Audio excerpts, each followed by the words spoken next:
ABP Ganga, खबर आपकी, जुबान आपकी। ठंड के इस मौसम में उत्तराखंड में हुई बर्फबारी की और साथ ही दिखाते हैं पूरी तस्वीर भी। दरअसल केदारनाथ में हर साल की तरह इस साल भी बर्फबारी हुई है, लेकिन ये बर्फबारी पहले के साल की तुलना में कम है।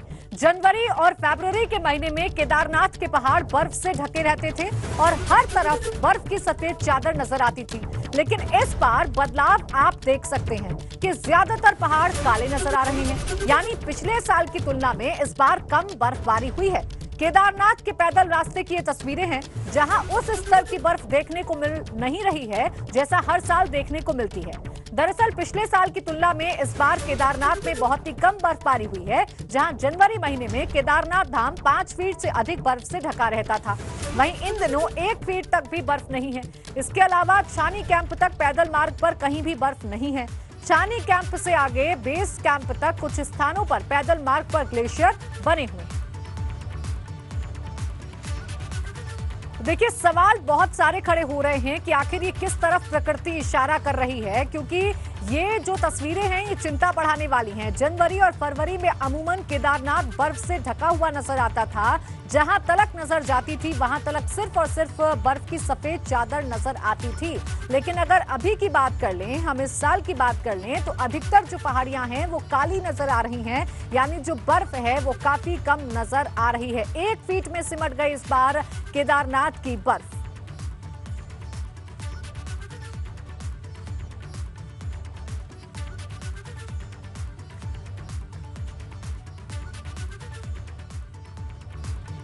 जनवरी और फरवरी का महीना हो और उत्तराखंड की वादियां तो अमूमन बर्फ से लदे पेड़ पौधे से लेकर पहाड़ियां तक नजर आती हैं, जहां हर तरफ बर्फ ही बर्फ होती है और सैलानी उस बर्फ में मस्ती करते नजर आते हैं। लेकिन इस बार उत्तराखंड में कुदरत का अलग ही नजारा देखने को मिल रहा है, जो तेजी से बदलते पर्यावरण की तरफ इशारा कर रहा है और साथ ही डराता भी है।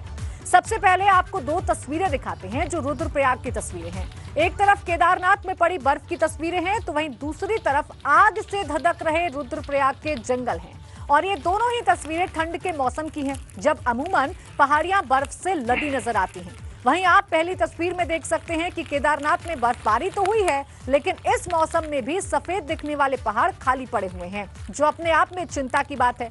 लेकिन सिर्फ बर्फबारी ही कम नहीं हुई है, ये बात ही नहीं डराती, बल्कि दूसरी तस्वीर और भी डरावनी है, क्योंकि फरवरी के महीने में जब मौसम ठंडा रहता है और बर्फबारी होती रहती है, तो वहीं उत्तराखंड के जंगलों में आग लगी हुई है, जो जंगली जानवरों से लेकर वनस्पतियों के लिए सबसे बड़ा खतरा है, क्योंकि ये सीजन फायर सीजन नहीं है। सर्दियों के मौसम में उत्तराखंड के जंगलों में आग नहीं लगती है। अमूमन ऐसी तस्वीरें गर्मियों में, भीषण गर्मियों में सामने आती है, लेकिन फिलहाल जिस तरीके से जंगल धधक रहे हैं उसके बाद चिंता बढ़ चुकी है। पर्यावरणविद भी जो हैं वो चिंता बढ़ा चुके हैं, क्योंकि एक तरफ केदारनाथ की घाटी जहां पर सिर्फ 1 फीट तक बर्फबारी देखने को मिल रही है, जबकि यहां कई फीट तक बर्फ जमी हुई नजर आती थी, तो वहीं दूसरी तरफ धधकते हुए जंगल भी चिंता बढ़ा रहे हैं, क्योंकि न सिर्फ इन जंगल में धधकती आग ने जानवरों के लिए खतरा बढ़ा दिया है, बल्कि वनस्पति भी जो हैं वो भी नष्ट हो रही हैं, उनको भी नुकसान पहुंच रहा है। अब सवाल यह है कि सर्दी के मौसम में उत्तराखंड से ऐसी तस्वीरें सामने क्यों आ रही हैं?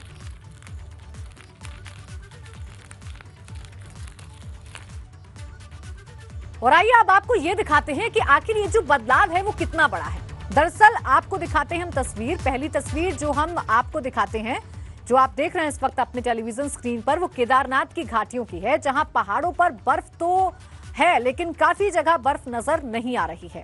इस साल बर्फ कम पड़ने की वजह से केदारनाथ की पहाड़ियां उस कदर गुलजार नजर नहीं आ रही हैं जैसे पहले नजर आया करती थीं।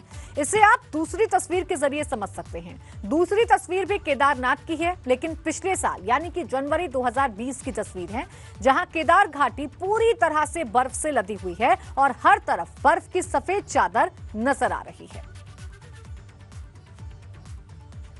तो इन दोनों तस्वीरों के डिफरेंस को देखकर आप समझ सकते हैं कि हम क्यों कह रहे हैं कि केदारनाथ से घटती बर्फ चिंता का सबब बन सकती है। ये तस्वीर इसलिए चिंता की वजह है क्योंकि नवंबर से लेकर फरवरी महीने तक केदारनाथ धाम में अत्यधिक बर्फबारी होती है। केदारनाथ पैदल मार्ग समेत पूरी केदारपुरी बर्फ की मोटी परत से ढकी रहती है, लेकिन इस बार धाम सहित पैदल मार्ग पर बहुत कम मात्रा में बर्फ पड़ी है। केदारनाथ मंदिर परिसर से तो बर्फ पिघल गई है, धाम में अब कुछ ही जगहों पर लगभग 1 फीट तक बर्फ जमी है। अगर इस बर्फबारी की तुलना पिछले साल की बर्फबारी से करें तो पिछले साल इन दोनों धाम में 5 फीट से ज्यादा तक बर्फ रहती थी। वहीं केदारनाथ पैदल मार्ग पर छानी कैंप तक बहुत ही कम मात्रा में बर्फ है। छानी कैंप से आगे बेस कैंप तक पैदल मार्ग पर कुछ स्थानों पर ग्लेशियर बने हुए हैं। छोटी लिंचैली, बड़ी लिंचैली, टीएफ चट्टी और भैरव गदेरा में ग्लेशियर बने हुए हैं। पैदल मार्ग का कई हिस्सा भी ग्लेशियर से ढका हुआ है।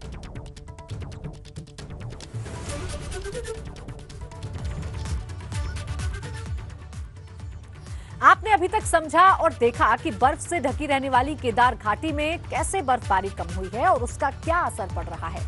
वहीं अब दिखाते हैं ठंड के मौसम में जलते हुए उत्तराखंड के जंगल। 2 तस्वीरें आप देख रहे हैं। पहली तस्वीर रुद्रप्रयाग की है, जहां जंगल धू-धू कर जल रहे हैं। पर्यावरण में परिवर्तन की वजह से जहां बर्फ कम पड़ी है, तो वहीं मई या जून जैसे मौसम में होने वाली घटना जनवरी और फरवरी में देखने को मिल रही है। रुद्रप्रयाग के पुनाड और बरसू गांव के पास के जंगल धू-धू कर जल रहे हैं और लगातार ये आग विकराल होती नजर आ रही है। तो वहीं दूसरी तस्वीर बड़कोट की है, जहां बड़कोट के जंगल भी धधक रहे हैं, जिसमें 2 पशुओं की भी जलकर मौत हो चुकी है। तो ये दोनों तस्वीरें भी देखिए डराने वाली हैं, क्योंकि ये जो तस्वीरें हैं अमूमन मई और जून के मौसम में देखने को मिलती हैं, जब भीषण गर्मी पड़ती है और उसी वक्त इस तरीके से जंगल धधकते हुए नजर आते हैं। लेकिन अब हैरानी की बात यह है कि फरवरी, जो कि सर्दी का मौसम है, ऐसे मौसम में भी जंगल धधक रहे हैं। जंगल आग में इस वक्त जलते हुए नजर आ रहे हैं, जिसकी वजह से जो जंगली जानवर हैं उन पर भी खतरा मंडरा रहा है।